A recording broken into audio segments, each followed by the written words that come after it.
फटाक 30 सेकंड में खबरें डाउनलोड कीजिए तक ऐप।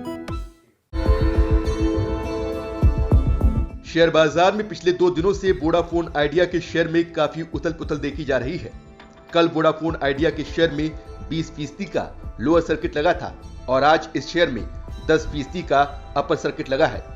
अब सवाल इस बात का है कि कल की तेज बिकवाली के बाद आज ऐसा क्या हुआ कि निवेशकों ने वोडाफोन आइडिया में खरीदारी शुरू कर दी। वोडाफोन आइडिया का शेयर आज 9% बढ़कर 12 रुपए 85 पैसे पर बंद हुआ। कारोबार के दौरान ये शेयर 13% से ज्यादा मजबूत होकर 13 रुपए 20 पैसे पर पहुंच गया था। अब आपको बताते हैं कि वोडाफोन आइडिया में आज खरीदारी क्यों हुई। वोडाफोन आइडिया में खरीदारी कंपनी के सीईओ की सफाई के बाद आई है।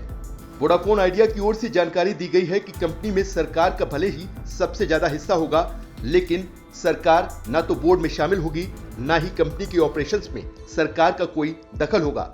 वोडाफोन आइडिया का ऑपरेशन और सब कुछ कंपनी पहले की ही तरह चलाएगी। सरकार कंपनी में 35.80% हिस्से की मालिक होगी। सरकार का कोई भी अधिकारी इसके बोर्ड में शामिल नहीं होगा। यही नहीं, ज्यादा हिस्सेदारी होने के बाद भी इसे सरकारी कंपनी नहीं बनाया जाएगा।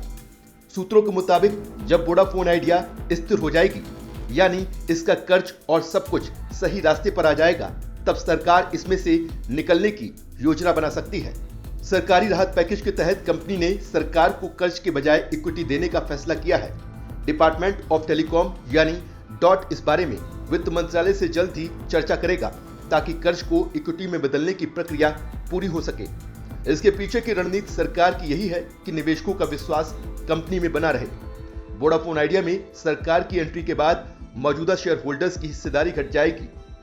इस फैसले के बाद वोडाफोन पीएलसी की हिस्सेदारी कंपनी में 44.39% से घटकर 28.50% पर आ जाएगी, जबकि आदित्य बिरला ग्रुप की हिस्सेदारी 27.66% से घटकर 17.8% पर आ जाएगी।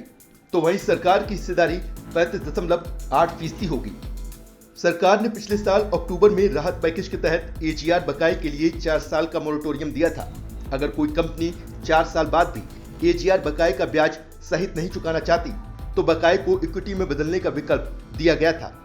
एयरटेल ने एजीआर बकाये को इक्विटी में बदलने का विकल्प नहीं चुना, जबकि वोडाफोन आइडिया ने इसे चुन लिया। सरकार को वोडाफोन आइडिया 10 रुपए प्रति शेयर के हिसाब से शेयर देगी। वोडाफोन आइडिया अभी देश की तीसरी बड़ी टेलीकॉम कंपनी है। जियो के 44 करोड़ 38 लाख सब्सक्राइबर्स हैं, एयरटेल के 20 करोड़ 2 लाख और वोडाफोन आइडिया के 12 करोड़ 35 लाख ग्राहक हैं। वोडाफोन आइडिया पर इस वक्त 1 करोड़ 90 लाख रुपए का कर्ज है। इसमें से बैंकों के 35,000 करोड़ रुपए का बकाया भी शामिल है। और अब वोडाफोन आइडिया नई पूंजी जुटाने की कोशिशों में जुटी हुई है।